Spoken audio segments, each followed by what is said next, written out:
सभिनी सिंध हिंद वारनि खे जय झूलेलाल। भाऊ सुञातव, मां पृथ्वी आइलाणी।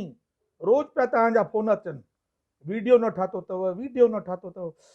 भाऊ हिते एॾी थधि पई अथव, मां तव्हांखे छा ॿुधायां। मध्य भारत में 2 डिग्री 3 डिग्री, काथे काथे त मां ॿुधां थो पंखा था हलनि, पर असां वटि त साईं मगज मां मांस ॿाहिरि अची वियो आहे, फाटी हथ में अची वई आहे। सवड़ अहिड़ी हालत ख़राब थी वई आहे। सवड़ ई असांजो सहारो अथव। सवड़ में बि सुम्हूं था न, पोइ इहे मच्छर पिया त पासे में भिन भिना आहिनि, आवाज़ था कनि।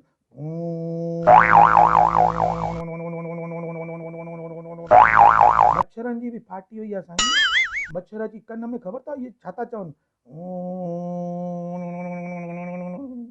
मां हुनजी भाषा सम्झंदो आहियां न।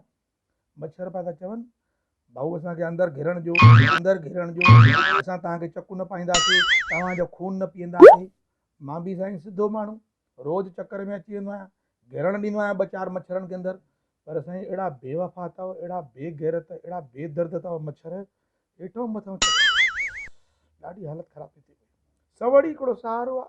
ठीकु आहे साईं, हो बि प्राणी आहिनि, पर साईं राति जो तव्हां ॾिसो असां वटि हिते रोडनि में सफ़ा सुनसान ऊंदहि, असली परे परे ताईं साईं, पर हिकिड़ा ई वीचारा माण्हू ॾेखारींदा आहिनि। माण्हू न, कुतनि खे ॾिसी साईं मूंखे ॾाढी दया ईंदी।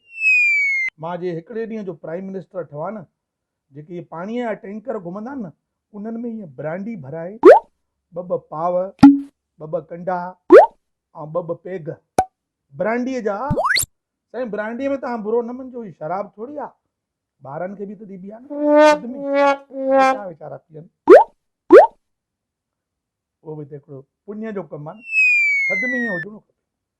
वरी साईं सुबुह थो थिए, छा ॿुधायांव साईं, असांखे त कुझु पुॼे ई नथो पियो। चांहि था पियूं हिकिड़ी, वरी साईं ॿिया नाश्ता, गजर जा हलवा। घरवारी बि कक थी थिए, भेण घणा नाश्ता कंदो, हिकिड़ी चांहि, ॿी चांहि, 3 बि खपंदी आहे। असां छा कयूं हाणे, थधि लॻे थी पई। वरी साईं घरवारी आवाज़ ॾींदी, हाणे उथो, उस मां सनानु वनानु कयो, गीजर में पाणी गरम अथव। साईं भउ लॻंदो आहे, वरी गीजर मां पाणी ख़तमु थी वञे, वेंदा आहियूं साईं। मां तव्हांखे ॿुधायां, ईअं था वेंदा आहियूं भई ॼण युद्ध था लड़णु वञूं। लटा बटा लाइ जंहिं महिल माण्हू बीहंदो आहे न, ईअं लॻंदो आहे माण्हू लुटिजी वियो साईं, अॻितो पोइ कोई आहे ई कोन, कोई सहारो ई कोन्हे।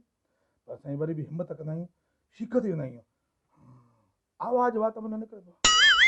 नलको जो साईं मां खोलियां, पाणी कोन, गरम थधो पियो अचे। हाणे थधो, हूअं त गर्मीअ में साईं फुआरा चालू कंदा आहियूं, छप छप करे भई सनानु कंदा आहियूं। हिन महिल साईं गरम पाणी खपे न, पर साईं बेवफ़ा मायूं बि जोरी ईअं बसि ॿुधाए, ईअं कूड़ सूड़, वञो गीजर में पाणी गरम अथव। वरी साईं हाणे मां बटण ॿारियो, मां चयो जेसि ताईं गरम थिए मां बि मुड़ंदुमि कोन। जेसी ताणी गरम पाणी न निकिरंदो तेसि ताईं मां सनानु न कंदुमि, चाहे मां अधु कलाकु बीठो हुजां। पर साईं घरवारी छड़ी बेवफ़ा न आहे, लाइट बि बेवफ़ा आहे। ॾिठुमि त 2 मिंट में लाइट ई गुल थी वई। मरता क्या न करता। साईं कीअं सनानु कयो हूंदो तव्हां सम्झो था? कुझु त दया कयो, मुंहिंजे बारे में सोचो। ईअं साईं सनानु कयो, ईअं साईं सनानु कयो, जीअं न वाइब्रेशन ते मोड ते फोन ईअं ॾकंदो आहे। और वरी कंहिं महिल वाका पिया निकिरनि, जंहिं महिल पाणी पियो मुंह में विझां, कभी कभी मेरे दिल में